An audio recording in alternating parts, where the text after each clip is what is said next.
Alguma vez na vida, você já se sentiu invisível? Não falo daquela invisibilidade que a gente deseja quando faz algo embaraçoso. Falo de ser verdadeiramente invisível aos olhos dos outros enquanto está bem ali, na frente deles, respirando o mesmo ar, existindo no mesmo espaço. Eu sei bem como é isso. Durante anos, fui apenas um par de mãos que lavava, passava, cozinhava. Um corpo pequeno que se curvava sobre o tanque, até os dedos ficarem enrugados como uma velha, enquanto a infância escorria pelo ralo junto com a água ensaboada.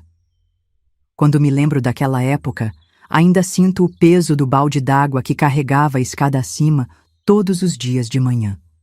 Ainda sinto o ardor nas costas depois de horas esfregando o piso da sala de estar com uma escova de cerdas duras.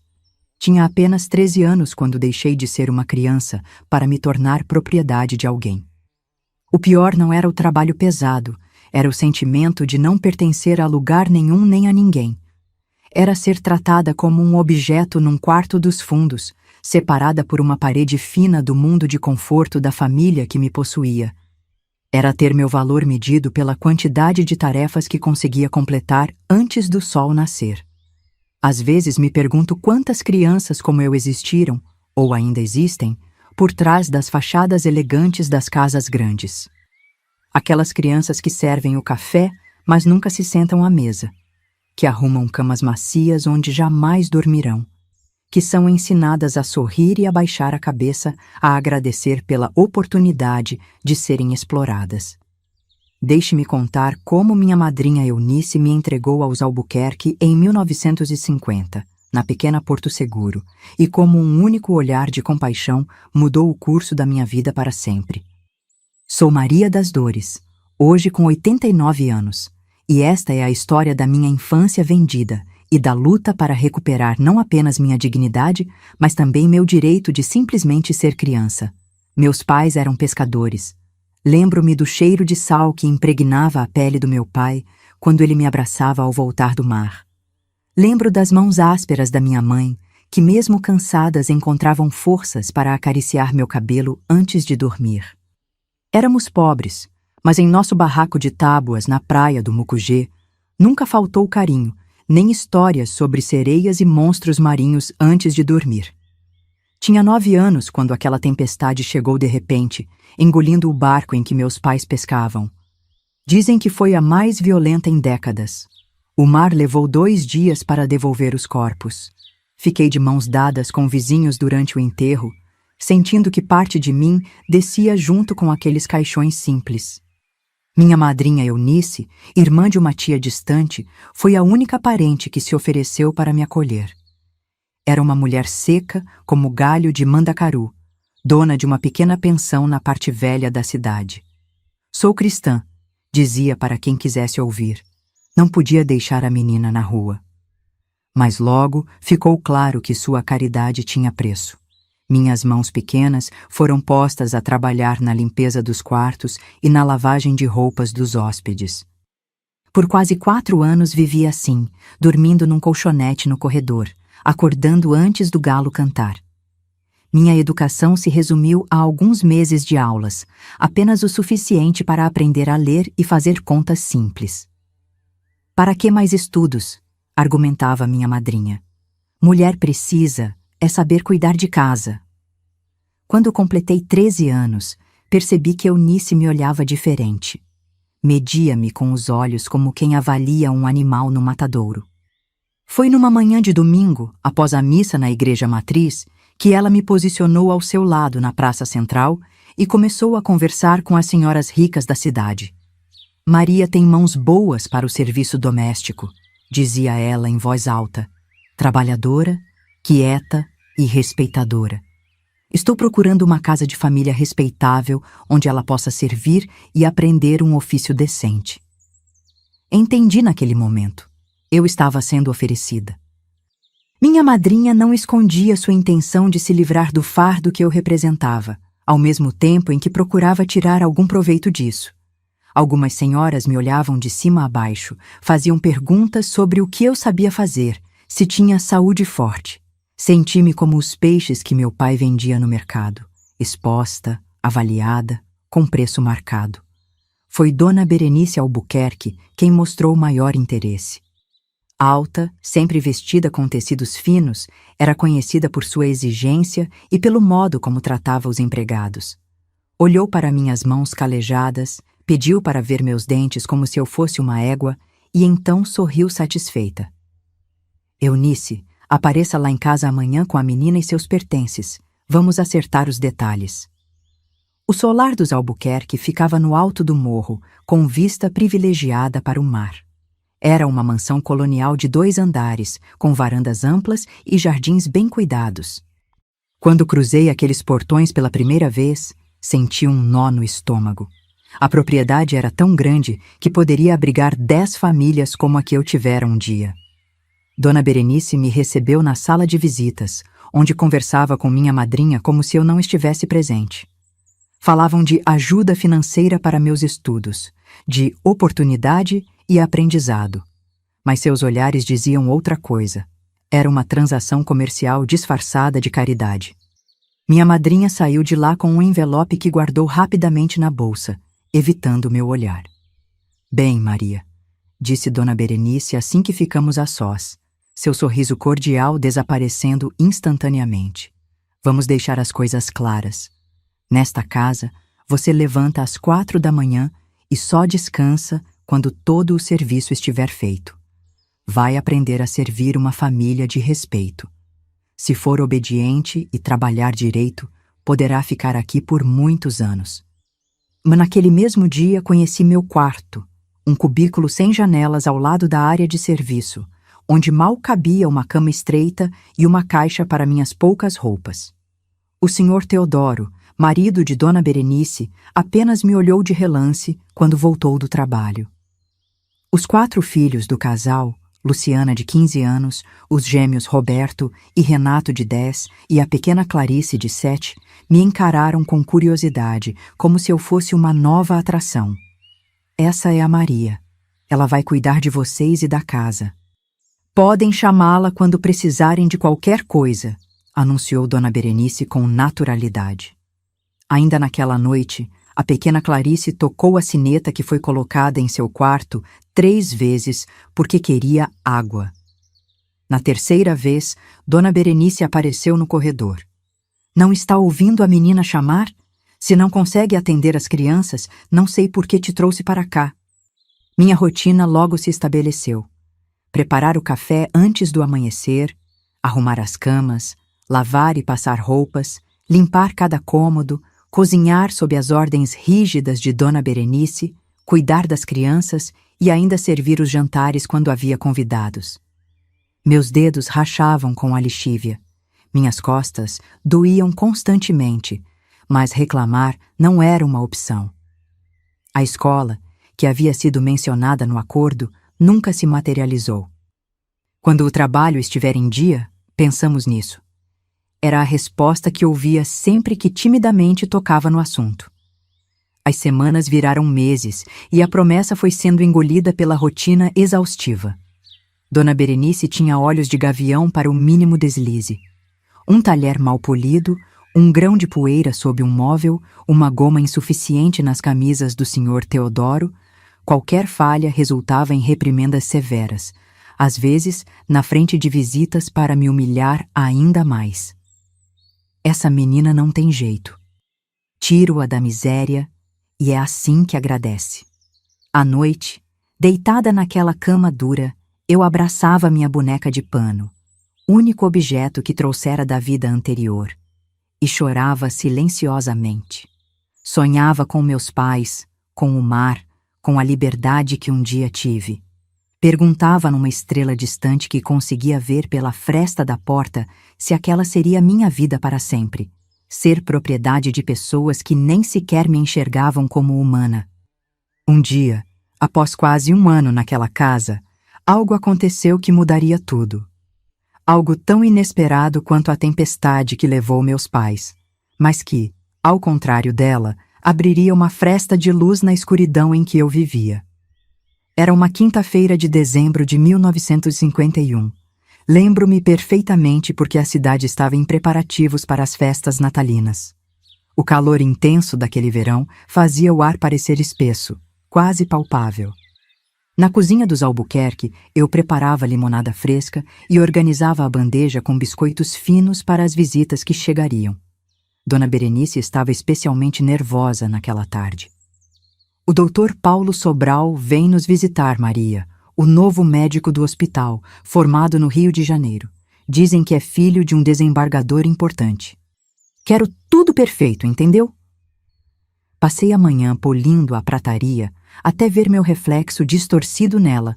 Varri e revarri a varanda da frente, onde as visitas seriam recebidas. Meus braços doíam e havia uma queimadura recente em minha mão direita, resultado de um descuido ao passar as camisas do Sr. Teodoro.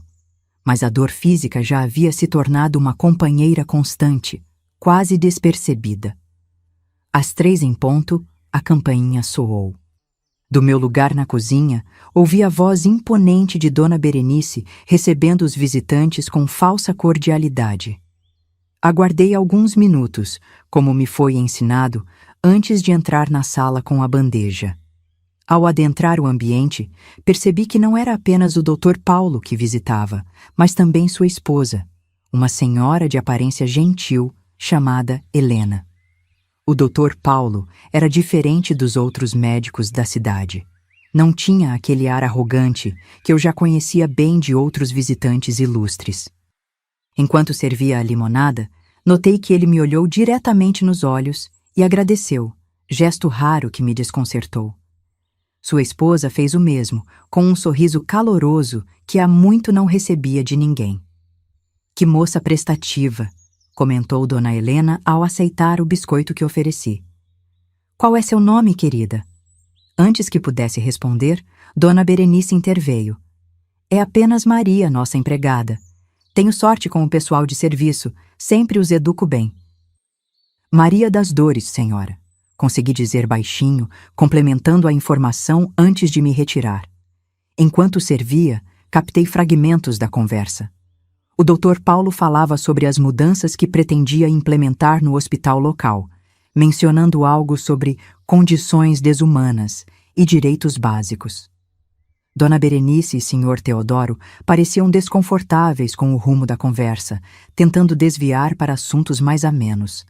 Na segunda rodada de limonada, aconteceu o imprevisto. Roberto, um dos gêmeos, entrou correndo na sala e esbarrou em mim. A bandeja oscilou e algumas gotas de limonada caíram no tapete importado. Foi como se o tempo congelasse. Sua desastrada! Dona Berenice levantou-se num impulso. Não consegue fazer nada direito. O tapa veio rápido, atingindo meu rosto com força. Meus olhos se encheram de lágrimas que lutei para conter. Era humilhante ser agredida na frente de estranhos, mas não era a primeira vez. O que aconteceu em seguida, porém, jamais tinha ocorrido antes. Dr. Paulo levantou-se abruptamente. Senhora Albuquerque, isso é inaceitável. A sala mergulhou em um silêncio tenso. Dona Berenice pareceu momentaneamente confusa, como se não compreendesse a reação do médico. Doutor, perdoe-me a cena, mas os empregados precisam de disciplina. A menina é desajeitada e... A menina é uma criança, interrompeu Dona Helena, com uma firmeza surpreendente em sua voz doce. Quantos anos você tem, Maria? Trêmula, com a marca dos dedos de Dona Berenice ainda ardendo em meu rosto, respondi. Completei 14 anos mês passado, senhora. Vi algo mudar no olhar do Dr. Paulo. Ele trocou um rápido olhar com sua esposa, e então fez a pergunta que ninguém nunca havia feito. Você frequenta a escola, Maria? Quando balancei a cabeça negativamente, percebi que Dona Berenice havia empalidecido. A visita que deveria impressionar os novos membros respeitáveis da sociedade local estava tomando um rumo inesperado.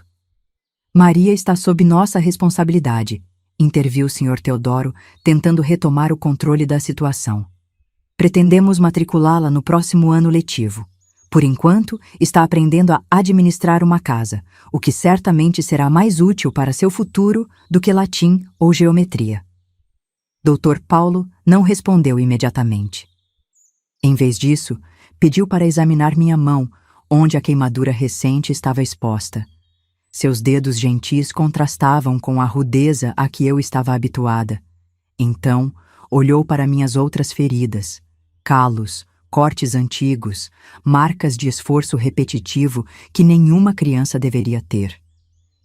Isso não é apenas trabalho doméstico, disse ele finalmente com uma calma perturbadora. Isto é exploração infantil. Quando o doutor Paulo pronunciou aquelas palavras, exploração infantil, algo estranho aconteceu dentro de mim. Era como se alguém tivesse nomeado uma doença que eu carregava há tanto tempo sem saber o diagnóstico. Meu corpo inteiro tremeu. Não de medo, embora o olhar furioso de Dona Berenice fosse aterrorizante, mas de uma emoção que não conseguia identificar. A visita terminou abruptamente. Doutor Paulo e Dona Helena se despediram com formalidade gelada, prometendo retornar em breve para continuarmos esta conversa. Quando a porta se fechou atrás deles, o silêncio na casa dos Albuquerque tinha peso de chumbo. Vá para seu quarto e não saia até eu chamar, ordenou Dona Berenice, sua voz tremendo de raiva contida. No pequeno cubículo que chamava de quarto, sentei-me na beirada da cama, abraçando minha boneca de pano. Minha mente fervilhava. Pela primeira vez em anos, alguém tinha me visto, realmente me visto. Não como um objeto, mas como uma criança. Uma criança com direitos. A sensação era tão nova que não sabia como processá-la. Chorei em silêncio, mas não eram lágrimas de tristeza. Era uma mistura confusa de alívio, esperança e medo. O que aconteceria agora? O médico realmente se importava ou apenas quis envergonhar os Albuquerque? E se ele esquecesse? E se Dona Berenice me castigasse ainda mais duramente por ter constrangido sua família? A noite caiu e ninguém me chamou para preparar o jantar. Ouvi vozes alteradas na sala. Senhor Teodoro raramente levantava a voz, mas naquela noite discutia intensamente com a esposa. Frases soltas chegavam até mim. Escândalo, reputação, problemas com autoridades. Por volta das 9 horas, a porta do meu quartinho se abriu. Era Luciana, a filha mais velha, que nunca havia entrado ali antes. Trazia um prato com comida. Mamãe disse que você fica sem jantar, mas... sussurrou ela, deixando o prato ao lado da minha cama. Nossos olhos se encontraram brevemente, e percebi que também havia algo diferente em seu olhar, como se ela também me visse pela primeira vez. Por que você nunca disse nada? Perguntou Luciana de repente, sua voz quase inaudível. Dizer o quê? Respondi confusa. Que era maltratada, que não ia à escola, que trabalhava desde tão cedo. Foi minha vez de ficar perplexa. A pergunta me atingiu como uma onda fria. Como explicar que aquilo era tudo o que conhecia? Que acreditava ser meu destino? Que pensava merecer aquele tratamento por ser órfã e pobre? Achei que era assim que as coisas funcionavam, respondi finalmente, a verdade simples e brutal da minha existência. Luciana ficou em silêncio por alguns segundos. Então, surpreendentemente, tirou um livro da bolsa que carregava. Esconda isto. É um romance que estamos lendo na escola. Se quiser, posso trazer outros. Aquele pequeno ato de bondade quase me fez desabar. Quando Luciana saiu, apertei o livro contra o peito como se fosse o objeto mais precioso do mundo. Não era apenas um livro. Era a primeira pessoa da família me reconhecendo como alguém que podia ler, pensar, sentir, sonhar. Durante a madrugada, acordei com o som de choro abafado. Levantei-me cuidadosamente e, pela fresta da porta, vi Dona Berenice na sala, bebendo uma taça de licor, algo que nunca a tinha visto fazer, enquanto o Sr. Teodoro falava em tom grave sobre tomar precauções e silenciar o assunto. Aquele médico intrometido, soluçava Dona Berenice. Como ousa vir à minha casa e me acusar? Estamos ajudando aquela menina. Ela seria uma mendiga sem nós. Acalme-se, querida, respondia Sr. Teodoro. Amanhã falarei com o prefeito. Paulo Sobral é novo na cidade. Não entende como as coisas funcionam aqui. Voltei para a cama, meu coração batendo acelerado. Pela primeira vez desde que havia chegado àquela casa, percebi que os Albuquerque tinham medo. Não de mim, uma criada insignificante, mas do que eu representava, uma verdade incômoda que todos preferiam ignorar. Naquela noite, não consegui mais dormir. Fiquei olhando pela pequena abertura na parede que servia de ventilação, vislumbrando um pedaço de céu estrelado. Uma pergunta martelava em minha mente. E se minha vida pudesse ser diferente? O Dr. Paulo tinha plantado uma semente perigosa em mim, a semente da esperança. E como descobri nas semanas seguintes, a esperança pode ser a coisa mais libertadora e aterrorizante que uma pessoa oprimida pode experimentar. Os dias que se seguiram à visita do Dr. Paulo foram estranhos, como se a casa dos Albuquerque tivesse sido envolvida por uma névoa invisível de tensão. Minha rotina aparentemente continuou a mesma. Acordar antes do amanhecer, preparar o café, limpar, lavar, passar, mas havia mudanças sutis. Dona Berenice não mais me batia ou gritava na frente das crianças. Quando me dava ordens, sua voz assumia um tom quase artificial de calma. Sr. Teodoro, que raramente notava minha existência, agora fazia questão de me cumprimentar de manhã com um "Bom dia, Maria", diante da família reunida à mesa do café. As mudanças mais significativas, porém, vieram quando menos esperava. Numa sexta-feira, 3 dias após a visita do médico, Dona Berenice entrou no quarto enquanto eu arrumava as camas dos gêmeos. "Maria", disse ela com aquela nova voz controlada, "estive pensando, você já está aqui há mais de 1 ano e tem trabalhado razoavelmente bem. Decidimos que pode ter as tardes de domingo livres, depois do almoço." Fiquei tão surpresa que quase deixei cair o travesseiro que ajeitava. Era a primeira folga que me ofereciam desde que havia chegado àquela casa. "E também", continuou ela, evitando meu olhar, "Sr. Teodoro acha que talvez seja bom você frequentar a escola noturna para adultos na paróquia. 3 vezes por semana apenas, claro, e depois de terminar seus afazeres." Murmurei um agradecimento atônito, incapaz de acreditar no que ouvia. Quando ela saiu, sentei-me na cama por alguns minutos, tentando processar o que havia acontecido. Não era difícil entender. Os Albuquerque estavam assustados com as possíveis consequências das palavras do Dr. Paulo. No domingo seguinte, aproveitei minha primeira tarde livre em mais de 1 ano para caminhar pela praia. O contato dos pés descalços com a areia trouxe memórias da infância com meus pais. Sentei-me olhando o mar e, pela primeira vez desde sua morte, consegui pensar neles sem que a dor fosse insuportável. Talvez porque agora eu tinha algo que havia perdido. Um futuro possível. Na segunda-feira, ao voltar do mercado onde fazia as compras da semana, notei um carro estacionado em frente à casa dos Albuquerque. Não era o do Dr. Paulo, mas um veículo oficial com o brasão da comarca. Apressei o passo, apreensiva e curiosa. Ao entrar pelos fundos, como sempre fazia, ouvi vozes alteradas na sala. Aproximei-me silenciosamente pelo corredor de serviço. "Completamente absurdo", dizia Sr. Teodoro, sua voz mais alta do que jamais ouvira. "Uma denúncia anônima? Baseada em quê? Esta menina está sob nossa proteção. Temos documentos assinados pela madrinha." "Senhor Albuquerque", respondeu uma voz feminina que não reconheci. "Não estou aqui para acusar ninguém, apenas para verificar as condições de trabalho e moradia da menor. É um procedimento padrão quando recebemos denúncias de possíveis irregularidades." Meu coração disparou. Alguém havia feito uma denúncia, provavelmente o Dr. Paulo. Alguém que nem me conhecia estava tentando me ajudar. A porta da cozinha se abriu, revelando Dona Berenice com uma expressão que nunca tinha visto antes. Uma mistura de pânico e fúria controlada.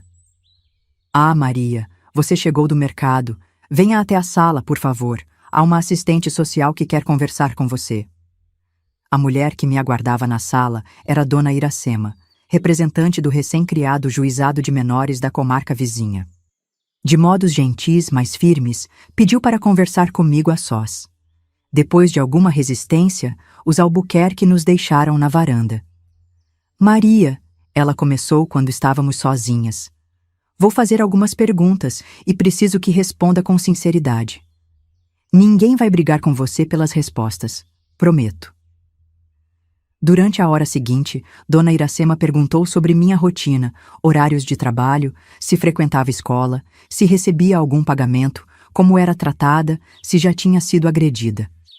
Suas perguntas eram diretas, mas seu tom era respeitoso, como se minhas respostas realmente importassem. No início, hesitei.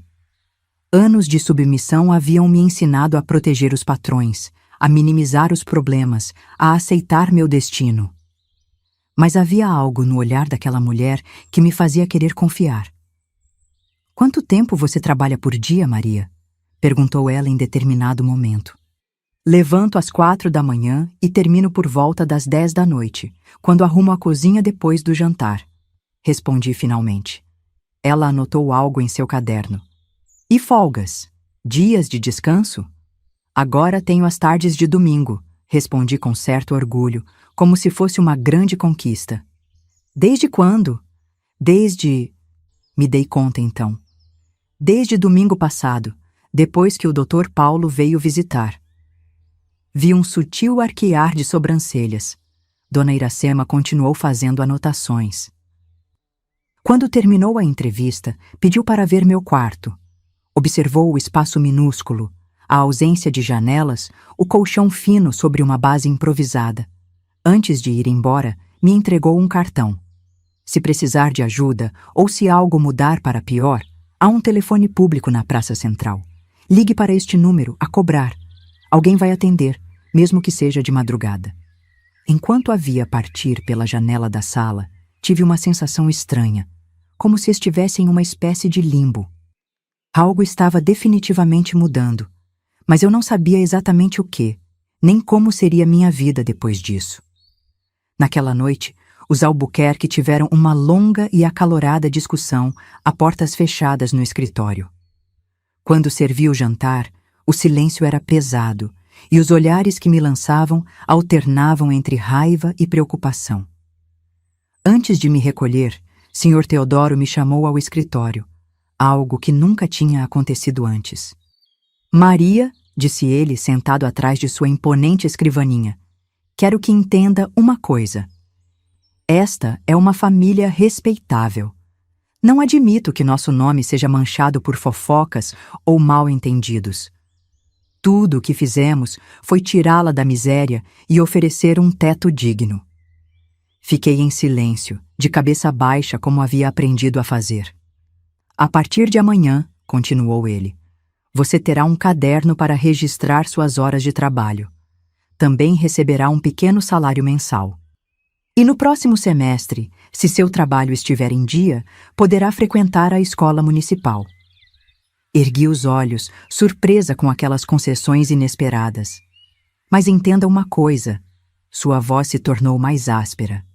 Se ouvir mais uma palavra sobre denúncias ou juizado de menores, se descobrir que você anda espalhando mentiras sobre como é tratada aqui, as consequências serão graves. Não apenas para você, mas para sua madrinha também. Entendeu bem? Assenti rapidamente, sentindo o peso daquela ameaça velada. Sabia exatamente o que significava. Sr. Teodoro era um homem influente. Podia facilmente arruinar minha madrinha, por mais que eu não gostasse dela. E quanto a mim, bem, para onde iria uma órfã sem recursos se fosse expulsa da única casa que conhecia? Voltei para meu quartinho com sentimentos contraditórios. Por um lado, as mudanças prometidas representavam melhorias que jamais imaginei conseguir. Estudo, pagamento, horas de trabalho registradas. Por outro, percebia claramente que eram apenas concessões forçadas pelo medo de escândalo, não por genuína preocupação com meu bem-estar.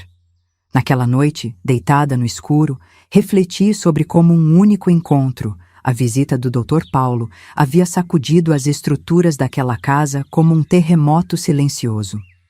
Era como se uma janela tivesse sido aberta em uma sala fechada por anos, permitindo que um pouco de ar fresco entrasse. O ar era perturbador e assustador, mas também revigorante. Guardei o cartão da dona Iracema embaixo do fino colchão onde dormia. Aquele pequeno pedaço de papel representava algo que eu nunca tivera antes. Uma opção. Se as coisas piorassem, havia alguém a quem recorrer. A simples existência dessa possibilidade mudava tudo. Na manhã seguinte, pela primeira vez desde que chegara àquela casa, acordei com uma sensação diferente no peito. Não era exatamente esperança. Ainda era cedo demais para isso. Era algo mais sutil. A consciência de que talvez, apenas talvez, eu não fosse apenas uma serviçal invisível. Talvez eu fosse alguém com direitos. As semanas que se seguiram à visita da assistente social transformaram a casa dos Albuquerque em um campo minado emocional. Cada palavra, cada gesto, cada ordem parecia carregada de novos significados. Eu pisava em ovos, tentando me adaptar às mudanças prometidas enquanto mantinha minha rotina de trabalho árduo. O primeiro desafio veio quando efetivamente comecei a frequentar a escola noturna da paróquia. Depois de um dia exaustivo de trabalho, tinha que me apressar para chegar às aulas às 7 da noite, 3 vezes por semana. Minhas mãos, ásperas da água e sabão, mal conseguiam segurar o lápis corretamente. Meus olhos ardiam de cansaço enquanto tentava decifrar as letras no quadro negro. "Você está muito atrasada para a sua idade", comentou a professora Dona Antônia no primeiro dia, depois de me fazer ler um texto simples em voz alta. Deveria estar na 4ª série, não aprendendo o básico. Engoli a vergonha e a humilhação. Aos 13 anos, eu mal sabia ler e escrever, enquanto as outras crianças da minha idade já estudavam frações e gramática avançada. Na classe noturna, a maioria dos alunos eram adultos, trabalhadores rurais, pescadores, empregadas domésticas, todos buscando a educação que lhes fora negada na infância. Eu era a mais jovem, mas compartilhávamos a mesma expressão de cansaço e determinação. "Cuidaremos para que recupere o tempo perdido", prometeu Dona Antônia, colocando a mão em meu ombro. Um gesto simples de afeto que me fez engasgar com lágrimas contidas. Em casa, a nova rotina gerava tensões. Mesmo que eu me esforçasse para completar todas as tarefas antes de sair para a escola, sempre havia algo deixado para trás. Um lençol por passar, uma louça por guardar, o chão da varanda que não tinha sido varrido com perfeição. "O estudo está deixando você desleixada", reclamava Dona Berenice, inspecionando meu trabalho com ainda mais rigor. "Lembre-se que sua obrigação principal é com esta casa. O caderno de registro de horas que senhor Teodoro havia prometido tornou-se tanto uma bênção quanto uma maldição. Por um lado, documentava objetivamente minhas longas jornadas. Por outro, era usado para me punir por qualquer minuto perdido. "Você demorou 20 minutos a mais no mercado ontem", apontou Dona Berenice certa manhã, examinando o caderno com expressão severa. "Isso significa 20 minutos a menos para seus estudos hoje." Aprendi rapidamente que qualquer benefício seria usado como instrumento de controle.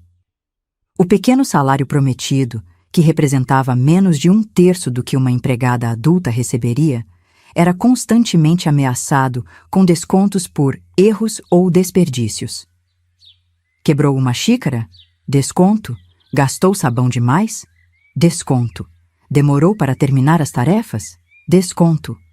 Mesmo assim, guardava cada centavo recebido em uma latinha escondida sob uma tábua solta no chão do meu quarto. Era a primeira vez que possuía algo que podia chamar de meu. O desafio mais doloroso, porém, era interno. Depois de anos acreditando que meu destino era servir e aceitar qualquer tratamento, a ideia de que eu poderia ter uma vida diferente causava um tumulto em minha mente.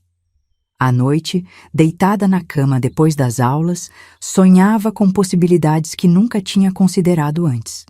E isso era aterrorizante. Libertador, mas aterrorizante.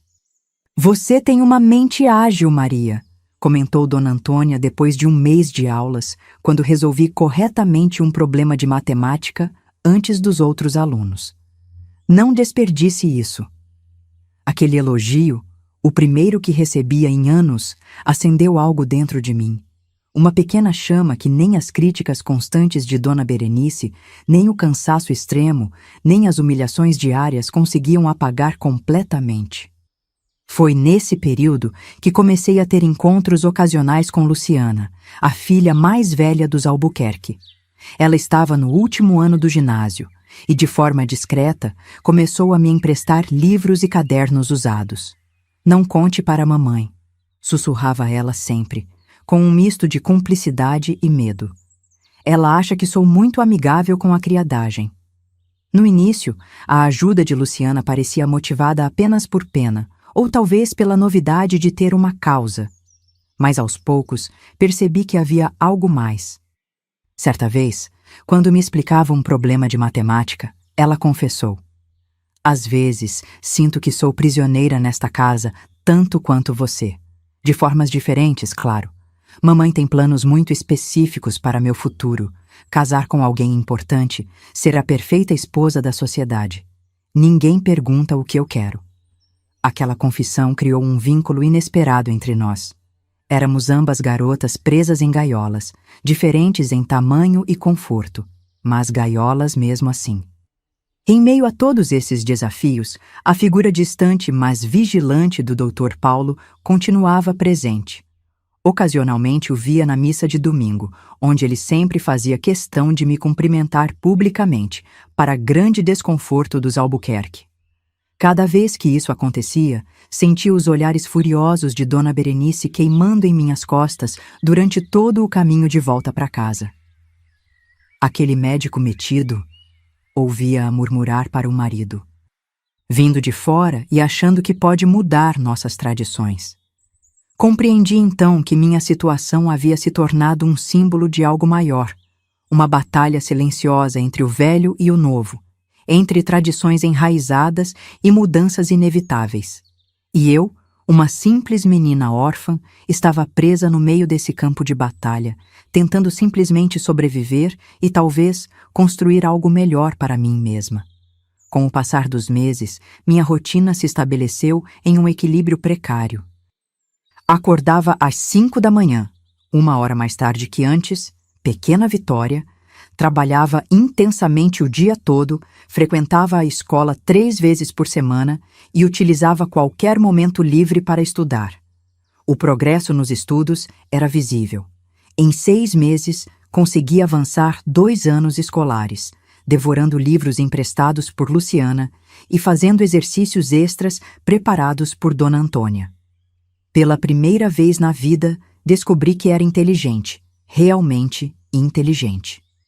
Cada novo conhecimento adquirido era como um tijolo em uma construção invisível, a pessoa que eu poderia me tornar.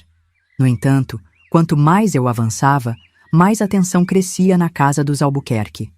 Dona Berenice olhava com desconfiança para os cadernos e livros que eu mantinha organizados em uma caixa debaixo da cama.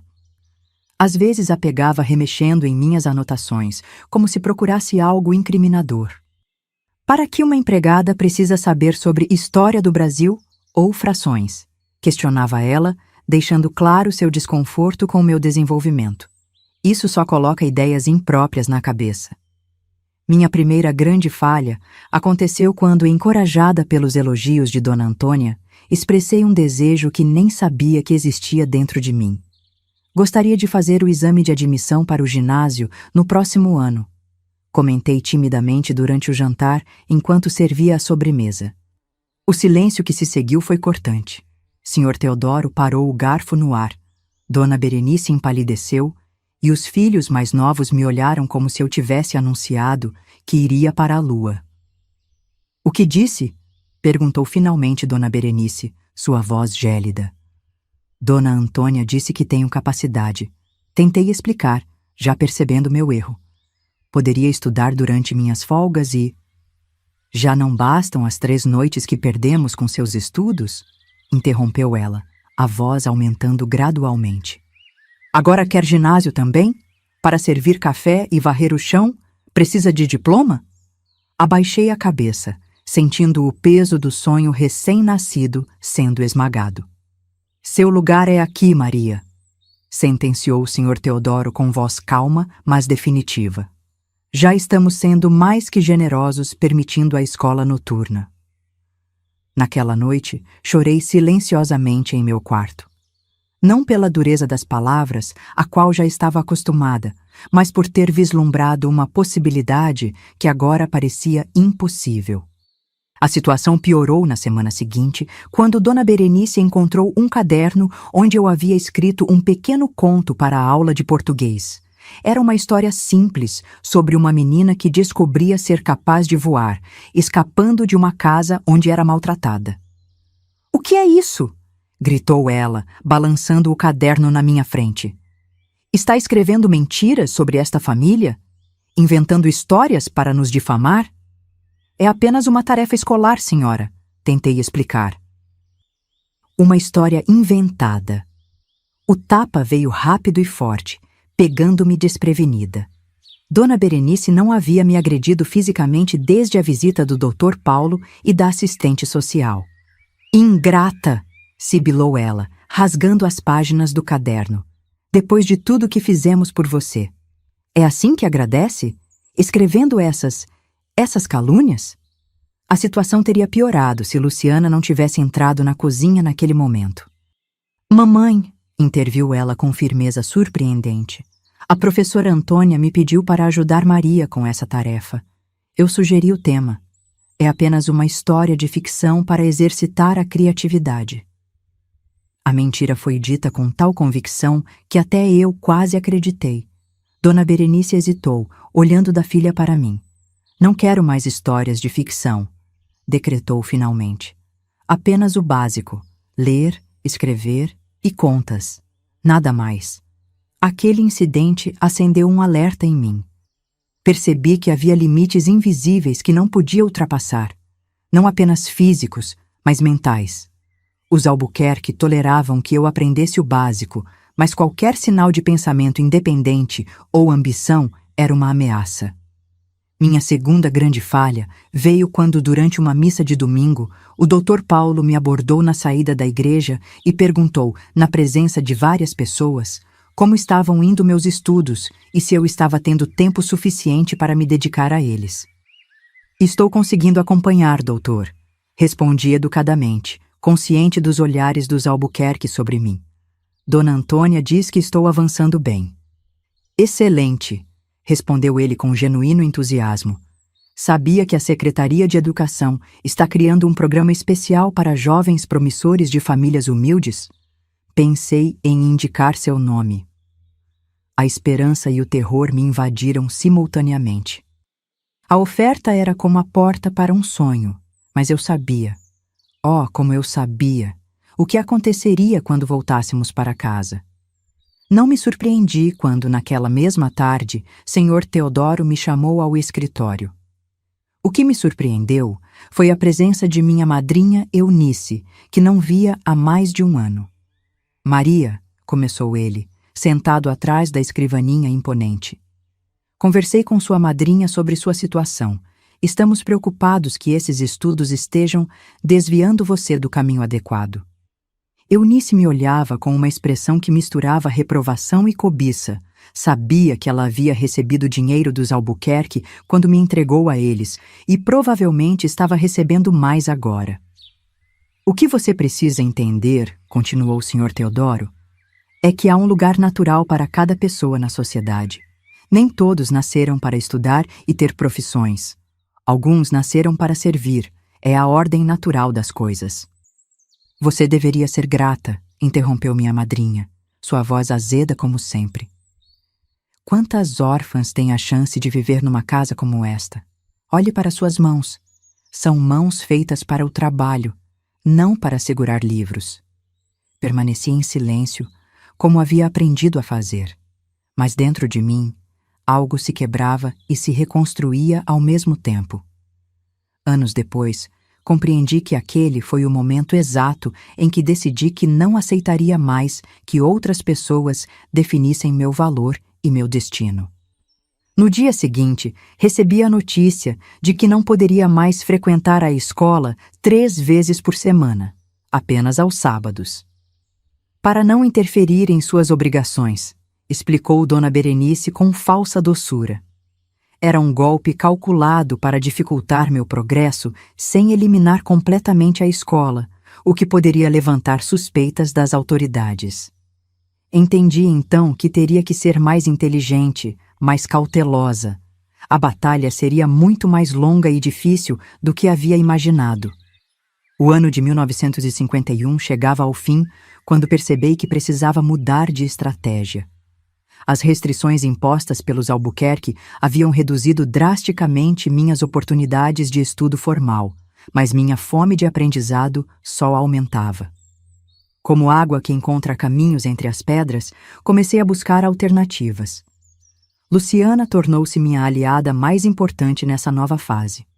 Aos 16 anos, ela cursava o último ano do ginásio e, contrariando as expectativas da mãe, mostrava verdadeiro interesse por literatura e ciências.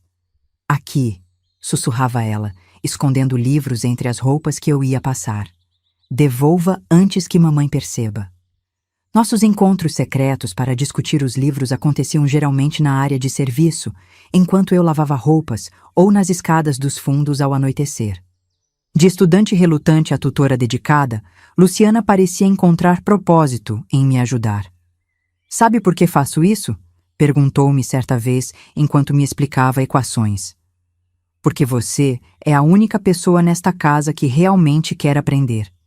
Meus irmãos estudam porque são obrigados.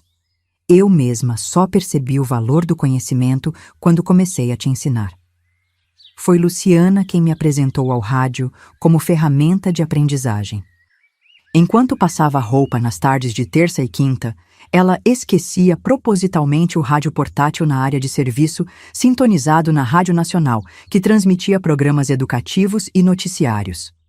Para passar bem uma camisa, preciso de pelo menos 20 minutos. Comentei certa vez para Dona Berenice, exagerando deliberadamente o tempo necessário. Ela concordou sem perceber minha estratégia. Aqueles 20 minutos multiplicados pelas diversas peças de roupa se transformavam em horas de aprendizado via rádio. Foi assim que conheci grandes obras literárias através de radionovelas. Aprendi sobre história mundial através de documentários radiofônicos. E me mantive informada sobre as mudanças que aconteciam no Brasil e no mundo. O conhecimento chegava fragmentado, mas eu absorvia cada pedaço como terra ressequida absorve água. O maior desafio, porém, não estava nos livros ou nas aulas, estava em mim mesma. À medida que aprendia mais, que expandia meus horizontes, tornava-se cada vez mais difícil aceitar minha condição. A consciência é uma faca de 2 gumes. Liberta a mente, mas corta o véu de aceitação resignada que antes me protegia. Por que tem que ser assim? Perguntei certa noite a Luciana, depois de lermos sobre os direitos trabalhistas que começavam a ser discutidos no país. Por que algumas pessoas nascem para ter tudo e outras para servir? Não tem que ser assim, respondeu ela após um longo silêncio.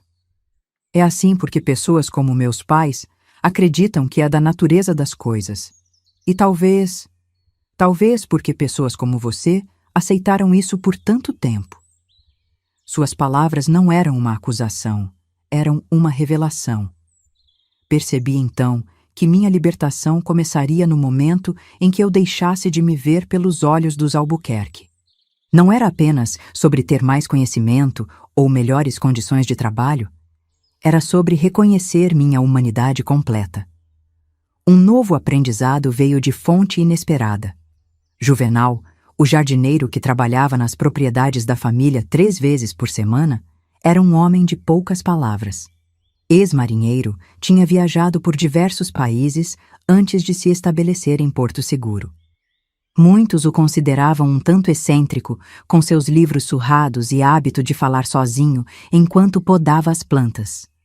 Foi ele quem me ensinou sobre resistência silenciosa. Menina, disse-me uma tarde enquanto eu recolhia as roupas do varal, a liberdade começa aqui. E apontou para a própria cabeça. Podem controlar seu tempo, seu trabalho, até onde seu corpo vai, mas seus pensamentos são só seus. Juvenal me emprestava livros diferentes daqueles que Luciana me dava. Textos sobre filosofia, política, história das revoluções. Eram leituras difíceis que muitas vezes me exigiam consultar o pequeno dicionário que havia ganhado de Dona Antônia. Não entendo tudo, confessei certa vez, devolvendo um livro sobre os direitos do homem. Não precisa entender tudo agora, respondeu ele com um sorriso gentil. As ideias são sementes. Você planta, rega um pouco, e um dia elas florescem, quando menos esperar. Foi também através de Juvenal que tive notícias do Dr. Paulo, que continuava seu trabalho no hospital local, mas havia sumido das missas de domingo, lugar onde ocasionalmente nos encontrávamos. Ele está tendo problemas com o prefeito e alguns comerciantes influentes, confidenciou o jardineiro. Suas ideias sobre condições de trabalho e direitos das mulheres e crianças não agradam os poderosos da cidade. Mas continua de olho em sua situação.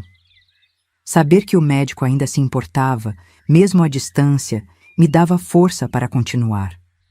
Cada pequeno ato de resistência, ler um livro proibido, aprender além do permitido, questionar silenciosamente as injustiças, era uma forma de honrar aquele primeiro gesto de reconhecimento que ele havia me oferecido.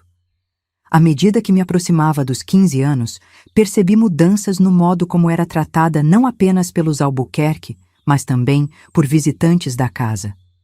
Os olhares de alguns homens adquiriam um caráter diferente, avaliador, que me causava profundo desconforto. Principalmente Horácio, um sobrinho de Sr. Teodoro, que frequentemente vinha para almoços de domingo. A pequena criada está se tornando uma mocinha e tanto, comentou ele certa vez, me observando servir a sobremesa. Dona Berenice percebeu essas mudanças também. Passou a me vestir com uniformes mais largos, a criticar minha postura, a vigiar minhas interações com qualquer homem que entrasse na casa. Não se iluda, advertiu-me um dia enquanto eu lavava a louça. Homens como Horácio só veem meninas como você para uma coisa, e não é casamento. Foi a primeira vez que senti algo parecido com preocupação genuína vinda dela, ainda que misturada com seu habitual tom de superioridade. Aquele aviso, embora rude, revelava um tipo diferente de perigo que eu ainda não tinha considerado completamente. Luciana também notou essa mudança no comportamento do primo. Tenha cuidado com Horácio, aconselhou em um de nossos encontros secretos. Mamãe pode ser dura com você, mas pelo menos a respeito disso ela tem razão. Ele já causou problemas com outras empregadas em casas de parentes. Foi nesse cenário complexo de novos aprendizados, desafios e crescente consciência que tomei algumas decisões fundamentais. Primeiro, intensificar meus estudos secretos, preparando-me para um futuro que ainda não conseguia vislumbrar completamente. Segundo, economizar cada centavo que recebia. Minha pequena lata de economias agora continha quase 6 meses de salário. E terceiro, talvez o mais importante, começar a planejar minha saída daquela casa. Não sabia como nem quando isso seria possível, mas a semente da ideia estava plantada. Como Juvenal tinha dito, algumas sementes demoram para florescer, mas inevitavelmente o fazem quando chega a sua hora. O ano de 1952 trouxe ventos de mudança para o Brasil e para minha pequena existência em Porto Seguro. Pelo rádio, acompanhava as notícias sobre as novas leis trabalhistas sendo discutidas, os movimentos por direitos femininos e os debates sobre educação universal. O mundo lá fora estava em transformação e dentro de mim crescia a certeza de que não poderia permanecer onde estava por muito mais tempo. Completei 15 anos em maio daquele ano.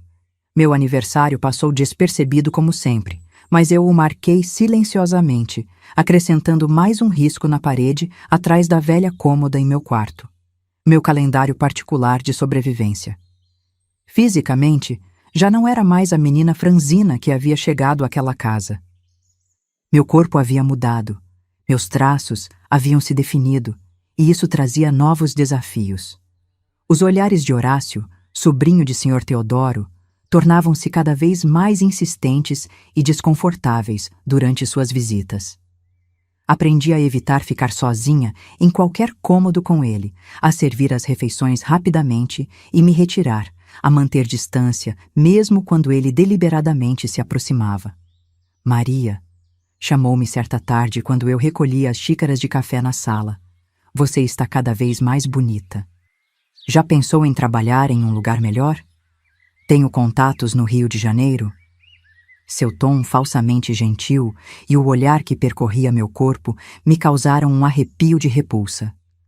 Murmurei uma resposta vaga e saí rapidamente, sentindo seus olhos nas minhas costas. No dia seguinte, Dona Berenice me chamou ao seu quarto, algo raro que imediatamente me pôs em alerta. Maria, começou ela, sem olhar diretamente para mim.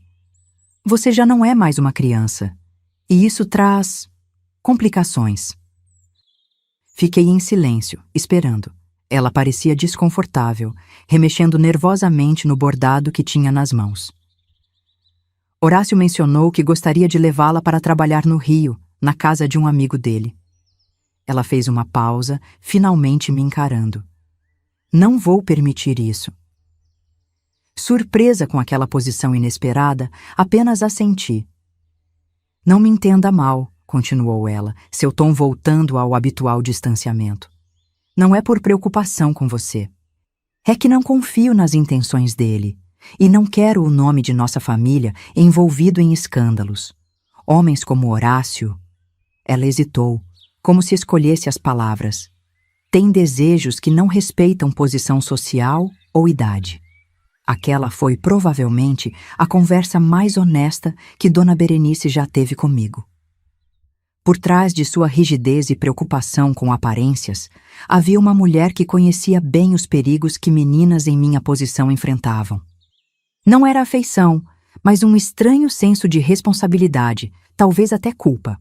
A tensão na casa aumentou quando, semanas depois, Luciana anunciou durante o jantar que pretendia prestar o exame para uma escola normal e se tornar professora.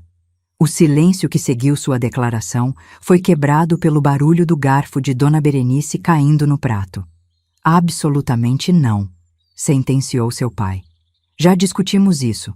Você vai se casar com o filho dos Mendonça assim que completar 18 anos. Esse assunto está encerrado. Vi o rosto de Luciana empalidecer, suas mãos tremendo levemente enquanto dobrava o guardanapo com força desnecessária. Não quero me casar com Augusto, disse ela, sua voz surpreendentemente firme. Não o amo, mal o conheço, e quero ser independente, ter minha profissão. Amor? Riu Dona Berenice, como se a filha tivesse dito algo absurdo. Casamento não é sobre amor, Luciana.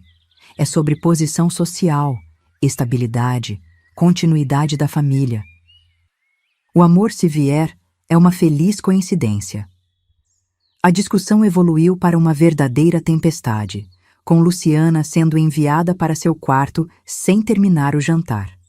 Mais tarde, quando fui levar uma bandeja com algo para ela comer, a encontrei chorando silenciosamente. Não vou desistir, sussurrou ela quando me sentei na beira de sua cama. Sei que você me entende, Maria. Como posso aceitar que decidam toda a minha vida por mim? Naquela noite, nossa relação mudou sutilmente. Não éramos mais apenas a patroa bondosa e a criada grata. Éramos duas jovens mulheres ligadas pela mesma luta por autodeterminação, ainda que de posições sociais drasticamente diferentes. Foi Luciana quem primeiro mencionou a possibilidade de fugirmos juntas. Podíamos ir para Salvador, sugeriu numa tarde enquanto me ajudava a dobrar lençóis nos fundos da casa, longe dos ouvidos da família.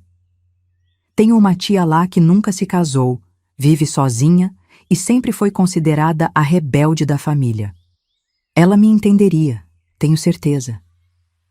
A ideia plantou-se em minha mente como uma semente teimosa que se recusa a ser ignorada. Salvador.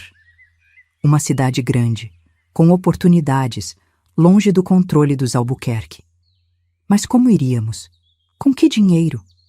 Os eventos precipitaram-se quando Horácio apareceu inesperadamente numa quarta-feira, dia em que sabia que Sr. Teodoro estaria em viagem de negócios e Dona Berenice visitaria sua irmã doente na cidade vizinha. A casa estava quase vazia. Apenas eu, Luciana e os filhos menores permanecíamos, com a governanta que cuidava das crianças. Estava estendendo lençóis no quintal quando senti uma presença atrás de mim. O cheiro forte de colônia me alertou antes mesmo de me virar. Horácio sorria de um jeito que me gelou até os ossos. Finalmente te encontro sozinha, Maria. Você sempre foge como um pardal assustado. Dei um passo para trás, sentindo a corda de varal contra minhas costas. Preciso terminar meu serviço, senhor. Com licença. Tentei passar, mas ele bloqueou meu caminho, aproximando-se mais. Não seja tão formal. Vim fazer uma proposta que vai mudar sua vida. Sua voz baixou para um sussurro. Tenho um apartamento no centro. Poderia te dar uma vida muito melhor que esta. Entendi imediatamente o que aquelas palavras significavam. O medo deu lugar à raiva. Raiva de anos sendo tratada como objeto, de ser vista como algo à disposição. Prefiro continuar onde estou, obrigada. Seu rosto transformou-se. A máscara de gentileza caiu, revelando algo feio e perigoso. Você não entendeu. Não estou pedindo. Quando ele agarrou meu braço, algo se quebrou dentro de mim. Não foi apenas o medo, foi a certeza de que aquele momento definiria o resto da minha vida.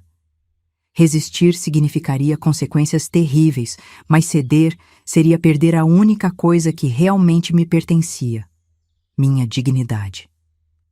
No exato momento em que tentei me desvencilhar, ouvimos a voz de Luciana. Ela estava parada na porta da cozinha, pálida como cera. Mamãe está voltando. O carro dela acabou de entrar na rua. Horácio me soltou como se tivesse levado um choque. Olhou nervosamente para a frente da casa e então para mim, com raiva contida. Isso não acabou, menina. Pense bem no que está recusando. Luciana esperou que ele saísse e correu até mim. Ele te machucou? Vi da janela quando ele chegou e desconfiei. Naquela noite, após todos dormirem, Luciana veio ao meu quarto nos fundos. Trouxe consigo um pequeno mapa, dinheiro e uma carta. Não podemos mais esperar, sussurrou ela. Meu pai decidiu ontem à noite que vou ser enviada para um colégio interno no Recife até o casamento. E quanto a você, tenho medo do que Horácio possa fazer. Precisamos partir esta semana. A urgência da situação caiu sobre mim como um peso físico. Ou agia agora, ou talvez nunca mais teria chance. O doutor... Paulo, lembrei subitamente. Ele disse que me ajudaria se precisasse. Foi assim que, 2 noites depois, com o coração batendo como um tambor em meu peito, preparei-me para o maior ato de coragem da minha vida. O plano estava traçado, o futuro incerto, mas pela primeira vez desde que pisei naquela casa, senti o gosto do que poderia ser a liberdade. O relógio da sala bateu 00:30, enquanto eu empacotava meus poucos pertences, 2 mudas de roupa, o dicionário, um pequeno caderno onde anotava o que aprendia, minha lata de economias e uma fotografia desbotada dos meus pais. 15 anos de vida cabiam em um pequeno embrulho amarrado com barbante. Parei um instante, olhando ao redor do quartinho que havia sido meu cárcere e refúgio por 2 anos. Luciana e eu havíamos planejado cada detalhe nos últimos 2 dias. Doutor. Paulo, contactado através de Juvenal, concordou em nos ajudar, Providenciaria transporte até Salvador e nos colocaria em contato com pessoas de confiança. Luciana escrevera uma carta para sua tia Aurora, explicando nossa situação e pedindo abrigo temporário. Mamãe sempre falou mal dela por ser solteira e independente, explicou Luciana enquanto selava o envelope. Mas lembro que quando era pequena e ela visitou nossa casa, foi a única que me perguntou o que eu queria ser quando crescesse, em vez de como eu seria uma boa esposa. O plano era simples e arriscado ao mesmo tempo. Sairíamos pela porta dos fundos à 1 da manhã, quando todos estivessem dormindo profundamente. Juvenal nos esperaria com uma carroça no fim da rua, escondido por trás das mangueiras. Ele nos levaria até a estrada principal, onde Doutor Paulo estaria com seu automóvel para nos conduzir à estação rodoviária da cidade vizinha. De lá, pegaríamos o primeiro ônibus para Salvador. A adrenalina corria por minhas veias enquanto esperava que todos adormecessem. Será que estávamos cometendo um erro? As consequências seriam terríveis se fôssemos pegas. Luciana seria enviada imediatamente para o internato. E eu provavelmente seria entregue de volta à minha madrinha. Ou pior. E o que aconteceria com o doutor Paulo e Juvenal por nos ajudarem? Uma suave batida na porta me arrancou desses pensamentos. Luciana entrou, vestida com roupas simples, nada que chamasse atenção e carregando uma pequena mala. Estão todos dormindo, sussurrou ela. Precisamos ir agora. Peguei meu embrulho e a segui, caminhando na ponta dos pés pelo corredor dos fundos. Cada tábua que rangia soava como um trovão em meus ouvidos. Meu coração batia tão forte que temi que seu ruído acordasse toda a casa. Ao passarmos pela cozinha, Luciana parou por um instante junto ao armário e tirou algo de dentro. Um envelope. Uma carta para meus pais, explicou em voz baixa. Não quero que pensem que fui sequestrada ou coisa pior. Chegamos à porta dos fundos. Luciana girou a chave com cuidado infinito e a fechadura abriu com um clique que pareceu ecoar nas paredes. Quando a porta se abriu, o ar fresco da madrugada me atingiu como uma promessa de liberdade. Descemos os 3 degraus do quintal e seguimos pelo caminho de terra entre as árvores frutíferas. A lua cheia iluminava nosso caminho como um farol de esperança. Estávamos quase chegando ao portão do fundo quando um barulho nos paralisou. Aonde pensam que vão? A voz de Dona Berenice cortou o silêncio como uma faca. Virei-me lentamente com o sangue congelando nas veias. Ela estava parada na varanda dos fundos, usando seu robe de seda, com uma expressão que nunca tinha visto antes. Uma mistura de raiva, decepção e algo que poderia até ser mágoa. Mamãe! Luciana deu um passo à frente, colocando-se entre nós duas. Por favor, deixe-nos ir. Entrem agora mesmo, ordenou Dona Berenice, sua voz tremendo ligeiramente. Vamos conversar sobre esta loucura dentro de casa. Não é loucura querer uma vida melhor, respondeu Luciana com uma firmeza que me surpreendeu. Não vou me casar com alguém que não amo, e não vou permitir que Maria continue sendo tratada como escrava. Dona Berenice desceu os degraus, aproximando-se de nós. Você não entende nada da vida, menina. E quanto a você, virou-se para mim com olhos acusadores. É assim que agradece tudo que fizemos por você? Envolvendo minha filha nesta fuga absurda? Foi neste momento que encontrei minha voz. O que a senhora fez por mim, Dona Berenice? As palavras saíram de minha boca antes que pudesse contê-las. Me deu um teto, sim, mas me cobrou com trabalho de sol a sol. Nunca me permitiu estudar, nunca me tratou como um ser humano. Sempre fui apenas suas mãos de trabalho, nunca uma pessoa. Dona Berenice pareceu momentaneamente atordoada com minha ousadia. Em 2 anos, nunca tinha contestado suas ordens ou respondido a seus insultos.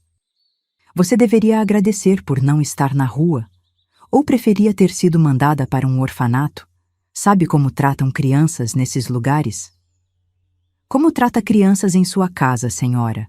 Trabalhando até os ossos doerem, sem direito à infância, à educação, a respeito? Minha voz crescia com cada palavra, anos de silêncio finalmente rompidos.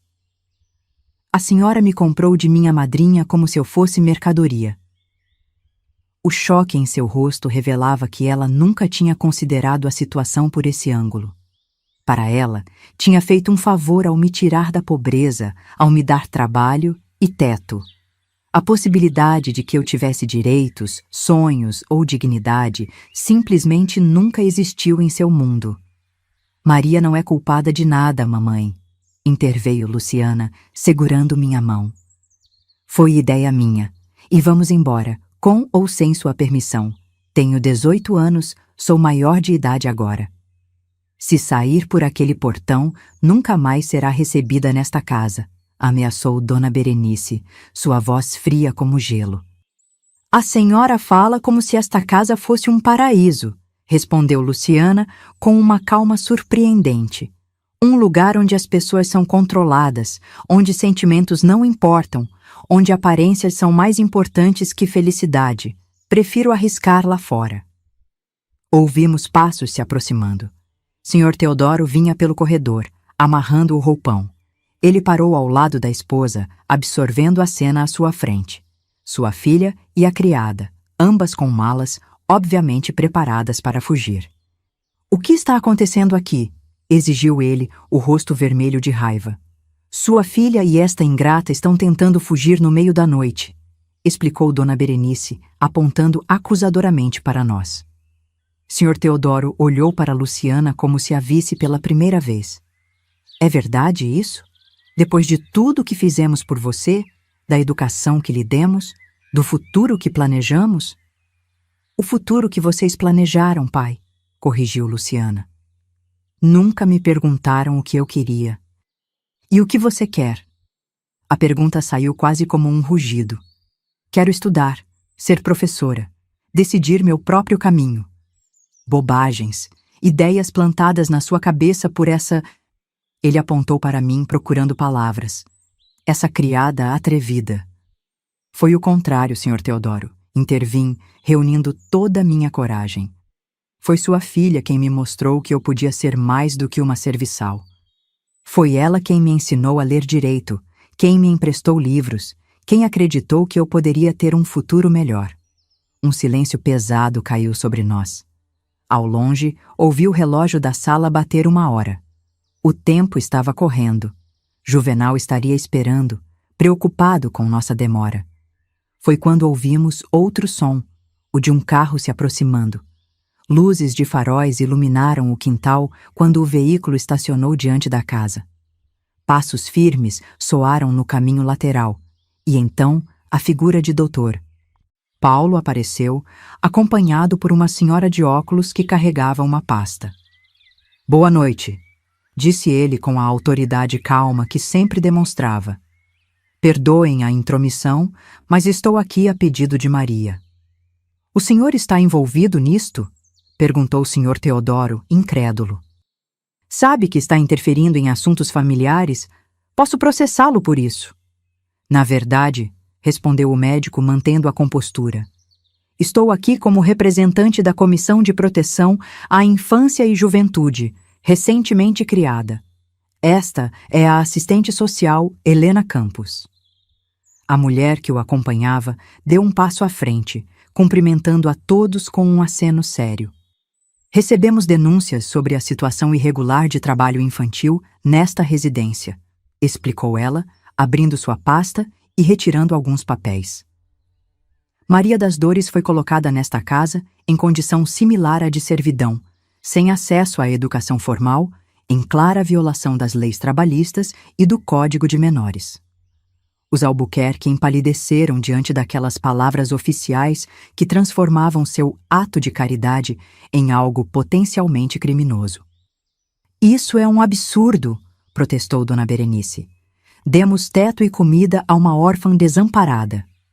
E, em troca, continuou a assistente social impassível, a submeteram a trabalho infantil, negando-lhe direitos básicos como educação e lazer. Temos testemunhas, inclusive o depoimento da sua própria filha. O silêncio que seguiu foi ensurdecedor. Os Albuquerque pareciam finalmente compreender a gravidade da situação. Não se tratava mais apenas de uma criada ingrata e uma filha rebelde. Agora havia autoridades envolvidas, leis mencionadas, possíveis processos. Não tínhamos intenção de causar mal, disse finalmente Sr. Teodoro, seu tom autoritário substituído por um mais conciliatório. Apenas seguimos o que sempre foi costume nestas situações. Os costumes estão mudando, senhor, respondeu o Dr. Paulo. O Brasil está mudando. Crianças não são propriedade, não importa sua origem social. A assistente social aproximou-se de mim, seus olhos gentis por trás dos óculos. Maria, você tem direito à educação, a condições dignas de vida, a ser tratada com respeito. A lei está do seu lado. Aquelas palavras me atingiram como uma revelação. Durante anos, acreditei que meu destino havia sido selado pela morte dos meus pais, que pessoas como eu não tinham escolha a não ser servir pessoas como os Albuquerque. Ouvir alguém em posição de autoridade dizer que eu tinha direitos garantidos por lei, foi como sentir o sol depois de anos na escuridão.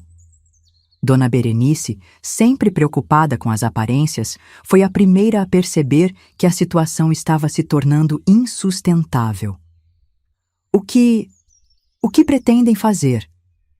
Perguntou, lançando olhares nervosos para as casas vizinhas, temendo que alguém pudesse estar observando. Por enquanto, garantir que Maria receba o que lhe é devido, respondeu a assistente social. Isso inclui pagamentos retroativos por seu trabalho, de acordo com a lei trabalhista, e a oportunidade de continuar seus estudos. E quanto à minha filha? Sr. Teodoro apontou para Luciana, que permanecia ao meu lado. Dr. Paulo interveio. Sua filha é maior de idade, senhor. Legalmente pode tomar suas próprias decisões. Está aqui por escolha própria, para apoiar Maria. Luciana deu um passo à frente, enfrentando os pais. Eu vou para Salvador com Maria. Vou morar com tia Aurora e me preparar para o exame da escola normal. Não estou abandonando vocês. Estou escolhendo o meu caminho. Vi os ombros de Dona Berenice caírem em uma derrota silenciosa. Por trás da máscara de autoridade, havia uma mãe perdendo sua filha para o mundo. Por um instante, senti uma pontada inesperada de empatia por ela. Vocês têm duas escolhas, explicou a assistente social aos Albuquerque. Podemos resolver isso administrativamente com um acordo que inclua o pagamento dos valores devidos a Maria e o compromisso de não interferirem em sua educação futura. Ou podemos levar o caso aos tribunais, com todas as consequências que isso traria para a reputação da família. O pragmatismo de comerciante de Sr. Teodoro rapidamente calculou a melhor saída. Faremos um acordo, decidiu ele. Quanto? Enquanto os adultos discutiam valores e termos, Luciana e eu nos afastamos alguns passos. Ela apertou minha mão. Conseguimos, Maria, sussurrou. Estamos realmente saindo daqui. Naquele momento, era difícil determinar o que eu sentia. Alívio, certamente. Medo do desconhecido também. Mas, acima de tudo, uma sensação de justiça sendo feita, não apenas para mim, mas para todas as meninas que, como eu, haviam sido tratadas como mercadoria. Quando o acordo foi finalmente redigido e assinado, já era quase amanhecer. Os primeiros raios de sol pintavam o céu de rosa e laranja quando o Dr. Paulo conduziu Luciana e eu para seu automóvel. Juvenal nos esperava na esquina, sorrindo ao nos ver chegar. Vão lembrar este dia pelo resto das suas vidas, disse ele, enquanto ajudava a colocar nossas malas no porta-malas. Olhei para trás uma última vez. A casa dos Albuquerque, que por tanto tempo foi minha prisão, parecia menor agora, menos intimidante. Dona Berenice estava parada na varanda, observando nossa partida com uma expressão indecifrável. Por um instante, nossos olhares se cruzaram. Não mais como patroa e empregada, mas como duas mulheres em lados opostos de uma grande mudança social. Quando o carro começou a se mover, senti como se um peso enorme fosse levantado dos meus ombros. À minha frente estava um futuro incerto, cheio de desafios, Mas pela primeira vez em muitos anos, era um futuro que eu mesma havia escolhido. Salvador me recebeu com seus cheiros fortes, cores vibrantes e o barulho constante que só uma cidade grande pode ter. Para uma menina criada entre o barraco à beira-mar e a mansão senhorial dos Albuquerque, a capital baiana era um universo completamente novo, assustador e fascinante ao mesmo tempo. Tia Aurora não era nada do que eu imaginava. Aos 45 anos, era uma mulher independente que trabalhava como contadora numa firma de exportação de cacau. Seu apartamento no bairro da Graça tinha paredes cobertas de livros e quadros modernos que, na época, eu achei estranhos, mas aprendi a apreciar com o tempo. Ela nos recebeu de braços abertos, sem fazer perguntas demais, oferecendo não apenas abrigo, mas também compreensão. As mulheres desta família têm um histórico de rebeldia, comentou ela depois de ler a carta de Luciana. Minha avó abandonou um casamento arranjado para fugir com um professor de piano. Minha tia-avó foi uma das primeiras mulheres a cursar medicina no país. Eu mesma escolhi os livros e a independência em vez de um marido. Vocês estão apenas continuando uma tradição. Com o dinheiro do acordo feito com os Albuquerque, pude me matricular em um curso supletivo para concluir o primário e depois o ginásio. Estudava de manhã e à tarde trabalhava meio período como auxiliar na biblioteca municipal. Um trabalho que tia Aurora conseguiu através de seus contatos e que me permitia estar cercada de livros, minha nova paixão. Os primeiros meses foram difíceis. Acordava no meio da noite achando que ainda estava no quartinho dos fundos da mansão que precisava levantar para acender o fogão. Levei tempo para me acostumar a ser tratada com respeito, a poder expressar opiniões, a fazer escolhas simples como o que vestir ou o que comer. A liberdade, descobri, também pode ser assustadora quando você nunca a experimentou. Luciana adaptou-se mais facilmente. Em menos de um ano, passou no exame para a escola normal e iniciou sua jornada para se tornar professora. Mantinha correspondência esporádica com seus pais. Cartas formais e breves que chegavam em envelopes finos, trazendo notícias da família sem qualquer expressão de arrependimento ou pedido para que voltasse. Foi apenas no terceiro Natal, longe de Porto Seguro, que recebemos uma visita inesperada. Dona Berenice chegou sozinha, mais magra e com mais cabelos brancos do que me lembrava. Não veio para confrontar ou para exigir o retorno de Luciana. Veio para conhecer a vida que sua filha havia escolhido. Durante sua curta visita, percebi que não era apenas Luciana e eu que havíamos mudado. Algo também havia se transformado em Dona Berenice. Talvez fosse apenas resignação, ou talvez, como gosto de pensar, um lento despertar para uma nova realidade. Na tarde antes de sua partida, enquanto Luciana mostrava à mãe seu caderno de anotações das aulas, Dona Berenice e eu nos encontramos sozinhas na pequena varanda do apartamento. Por alguns minutos, permanecemos em silêncio constrangedor, observando o movimento da rua. Você se tornou uma moça muito apresentável, disse ela finalmente, sem me olhar diretamente. Vindo dela, aquilo era quase um elogio. Obrigada, respondi simplesmente. Depois de outro longo silêncio, ela acrescentou. Talvez tenhamos lhe tratado com mais severidade do que era necessário. Era o mais próximo de um pedido de desculpas que eu jamais receberia dela, e decidi aceitá-lo como tal. Não por ela, mas por mim, para poder finalmente liberar o ressentimento que ainda carregava. O passado está no passado, Dona Berenice, respondi. Estamos todos seguindo em frente agora. Quando me formei no ginásio, 2 anos depois, fui a primeira da classe. Dr. Paulo, que manteve contato conosco através de cartas regulares, enviou-me um pequeno broche de formatura, uma pena de escrita estilizada. O bilhete que o acompanhava dizia simplesmente: para que escreva sua própria história daqui para frente. E foi o que fiz. Com a ajuda de uma bolsa de estudos, ingressei no curso normal, seguindo os passos de Luciana. A menina que um dia fora proibida de tocar nos livros da biblioteca dos Albuquerque Agora sonhava em se tornar professora, em compartilhar com outras crianças o poder transformador do conhecimento. Houve momentos de dúvida, claro. Momentos em que o peso das memórias me puxava para baixo, em que o medo de não ser capaz, de não merecer uma vida melhor, me paralisava. Mas aprendi a reconhecer esses momentos pelo que eram, ecos de um passado que não mais me definia. Somos mais do que nossas circunstâncias, tia Aurora costumava dizer. Somos as escolhas que fazemos quando confrontados com essas circunstâncias. E eu escolhi avançar, um passo de cada vez, transformando minha história de dor em uma fonte de força e determinação.